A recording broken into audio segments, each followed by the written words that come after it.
The crew is testing a new diving bell that Hal has designed. They've dubbed it the crystal ball because the upper half of it is almost completely made of glass. Appropriately enough, they're preparing to do a job for someone named Bell. What was your depth? We took her to 1,750 fathoms. All systems functioned perfectly. She's one terrific bathyscaphe. Congratulations, Hal. Thank you, sir. A glass sub goes down 2 miles. Wow. That's news, and that's a first. Good work, Ed. Thank you, Captain. Hold it, Ed. I want the entire team on film. The whole crew, all 2 of you. Hal declares that she's ready to go deeper and do Dr. Bell's task. This is a pressure seal seismograph. We want it planted on the bottom. There's evidence that a major shift in the Earth's crust is due, and this instrument may tell us when and if a strong earthquake is coming. The science of plate tectonics was still in its infancy. The idea had been around since the 19th century, but it took a long time and a lot of advancements in technology to verify it. When I was a kid in school, it was continental drift. We were told that the continents sit on this vast ocean of magma and they just sort of wander around on it. It was partially right, but it failed to consider the ocean floors and other material that's attached to the continents. Discovery of things like the mid-Atlantic ridge, satellite imagery of the shape of the Himalayas in India, and especially the San Andreas Fault in California waking up led to the idea being better developed. If you're not familiar with it, I hesitate to say it, but the Wikipedia article is a good place to start. In any case, Dr. Bell seems to be into the continental drift theory, which is why he says there's a disturbance in the Earth's crust coming, nothing more specific. Then again, the machine is supposed to give us the specifics of coming quakes if there are any. If it says there aren't any, well, that's good too. Hal says as soon as they recharge the batteries and refill the oxygen tanks, she'll be ready to go. He's confident he can take it to 17,000 feet and plant the seismograph. Gail wants to go along this time to take pictures of the event. Reports from other stations around the Pacific Rim. Uh-oh, I was afraid of this. They all say a giant earthquake is likely according to seismographic computers. Any indication where it might happen? That's what we have to find out. So the whole chain of detectors depends on this one instrument. Got it. Maybe that's the reason for the attitude. And if your crew is able to do its job, we might just have the answer. And we could warn people in the quake zone to take precautionary measures. Correct. Any chance of speeding Crystal Ball's descent? We need that marine seismograph planted right now, Paul. If your crew can do their job, it takes a special kind of person to insult people while asking them for a favor. Bell, 2 minutes this way or that is not going to matter. But they'll indulge him and increase the descent rate. They can only go so much faster without risk because a sudden change in water pressure could weaken those panels. Speaking of which, the reason diving bells are round is because the pressure pushes on all the surfaces at once, and the round shape means it's actually pushing the metal into itself and potentially making it even a little stronger. Flat surfaces and water pressure do not mix. Hal's crystal ball has lots of them. That's as much as I'll say about it, since thanks to Stockton Rush, you can't make jokes about it anymore. Cover this with a few pictures, Gail. Just get some light on the subject. Ready on the anchor charges. Ready? Hold. Fire. That should hold it. Let's go home. That was easy enough. Gail is still taking pictures. I hope I got enough pictures. Uh-oh. What? Hal, Ed, stop. We can't stop. It's too late now. We're leaving. Yeah, but what was that over there? Over where? What was what? A long arm sneaking out. It was huge. I mean, I don't believe in sea monsters, but really, wow. Come on, Gail. Maybe she's got deep sea delirium. Gentlemen, come here so I can bop your heads together. The episode is making it obvious that the only reason they don't believe her is because she's a girl. Want to get on my bad side real quick? Mistreat a woman. This counts. They continue making fun of her even after they finish surfacing. But Gail is sure she got a picture of it. She convinces them to drop a flare and take a look. That lights up the scene pretty well. There's a seismograph. And our ballast. Nothing like a monster. I'm sure I saw something. It's your imagination, Gail. Or a super bright light like the creature has never seen before scared it away. Duh. But as quick as they're gone and the flare is burned out, this thing will make its presence known.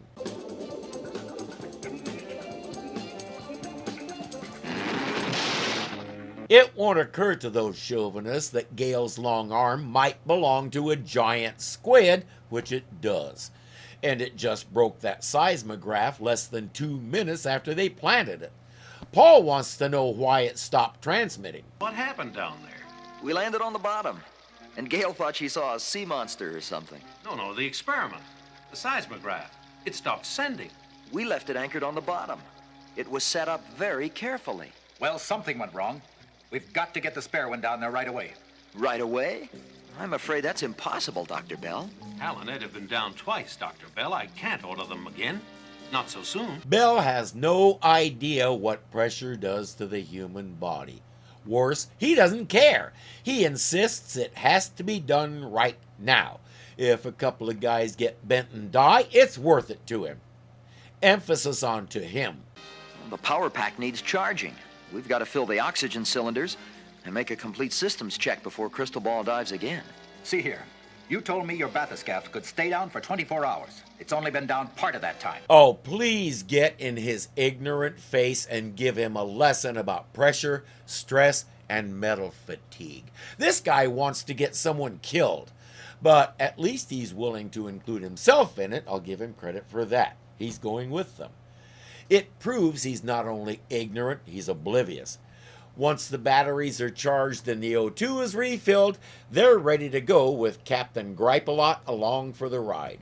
He intends to make sure it's done right this time, even though he has no idea how this craft works or what needs to be done. It reminds me of a ball cap we bought my father-in-law once. It looked something like this. For the record, he loved it. He was pretty much the opposite of my mother-in-law. How soon before we're on the bottom? Time is most important. We're dropping as fast as we dare. Please be patient. We're doing the best we can. Bell is wrong.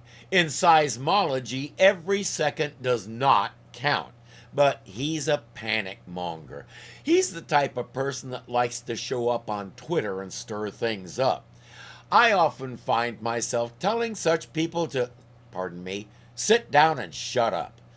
Hal and Ed have already put themselves at serious risk going back under pressure this soon.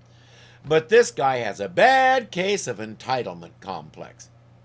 Up topside, Gail has developed her pictures. Dr. Williams, here's what I saw. Photographic evidence 3 miles down. My camera doesn't lie. I'm sure you don't either, Gail. Let me see. Uh-oh, that's no imagination photo, Gail. Mike, take a look at these. What have you got? Sparks, get me crystal ball, quickly. As soon as I can, sir. Their transponder antenna must be out of adjustment. If that's as big as I think it is, it could match its size with trouble for Crystal Ball. When he gets back, she should make Hal wear that around his neck for a week. This is the location according to my log. Now move ahead about 50 yards. Steady as she goes. Well, where is it? We planted it right up ahead. I don't see it. There's nothing there. How? The seismograph's gone. He's right. It's vanished. Oh, no. It can't be. Are you sure this is the right spot? Absolutely. And look, right below us. See those marks? That's where the anchor legs were driven in. Is there any duct tape on board? I can think of a good use for it. Hal, Gail's monster is a giant squid. Be very careful. It could be pretty big. A giant squid. Now, we'll be on... Uh-oh. What's that?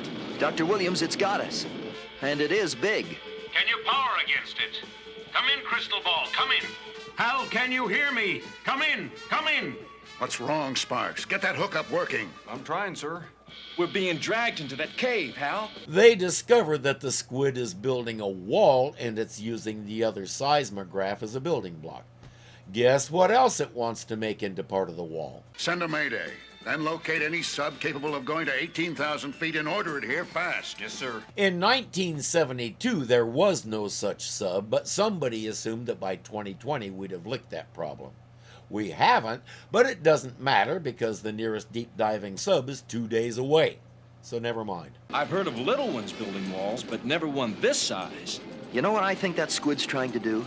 Make us part of his cave wall? You got the idea. I'm pretty sure that's what Ed just said, so that was redundant all over again. And he's heard of small squid building walls. That's news to me. Squid are pelagic. They live up in the water column, not down on the bottom. At certain times of the year, they gather in one place for a massive orgy, and then the females lay their eggs in a mass that looks like a large plant. After that, they go back into the water column. No walls, no dens, just a lot of frolicking that leads to this. Can't we fight it? Yeah, that's an idea. The manipulator arms. Drop that seismograph and we can hit back. I'll try. It's our only hope now. Releasing seismograph. All clear. Now we fight this monster. Got it. I'll give you such a pinch! There must be a way to fight that thing. Come on, we still have our brains. Think. You're supposed to be the big brain in charge here. You think of something. Dr. Bell, any chance you can get that second seismograph working during this holding period? Does it matter now? Very much. Your people still need that data, so get busy on it. Sealab off. They've noted that Bell sounds like he's about to panic, hence giving him something to do. But according to him, if he doesn't survive the trip, then the seismograph doesn't matter, and neither do the lives of the millions of people he's been nagging them about. If he doesn't get to see the result and get the credit, he'll take his toys and become a squid wall. So there. There's a signal pulse. It's sending. We did it. The squid's reaching for it. He's gonna get that one, too. Distract him. I'll try. This is kind of like David and Goliath, but here goes. Let him have it. Give him another. His tentacles have grabbed the end of the arm. Well, yeah, he'd rather it didn't do that again. I dare say you do the same thing. If he rips that arm off, we'll implode for sure. What if we imploded that seismograph next to the squid? That's it. When the case cracks, it's going to draw a lot of that squid right in like a vacuum cleaner. But what about the data being sent up by the seismograph? With that squid out of the way, we can get the other one going again. He did think of something. This won't do. Bell is being useful. It works and the squid moves off. They're due any moment. Here they come, breaking the surface. No structural damage showing. Thank goodness they're back safely. I see that Dr. Bell is anxious to get out. Any news of the quake?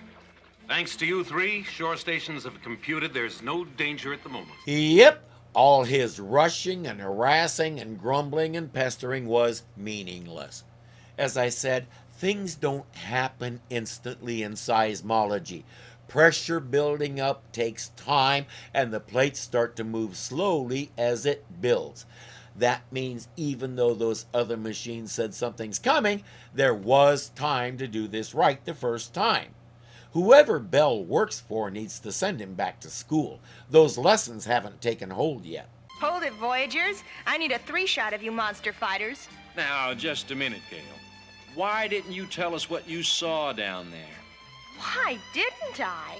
I tried, but who was it that said... Okay, I'll admit it. I said it. There's no such thing as a sea monster. Unquote. And after today, Gale, I'll never say it again. I'm telling you, make him wear the picture for a week and put a sign under it that says, according to me, this doesn't exist. Make sure everybody has orders to laugh at him every time they see him. Psychology calls it negative reinforcement. Gale can just call it vindication.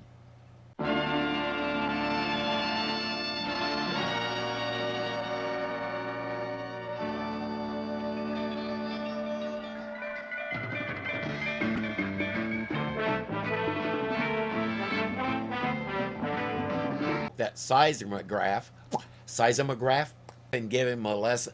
Yeah, say the words. That's what else it wants. What else? Millions of people.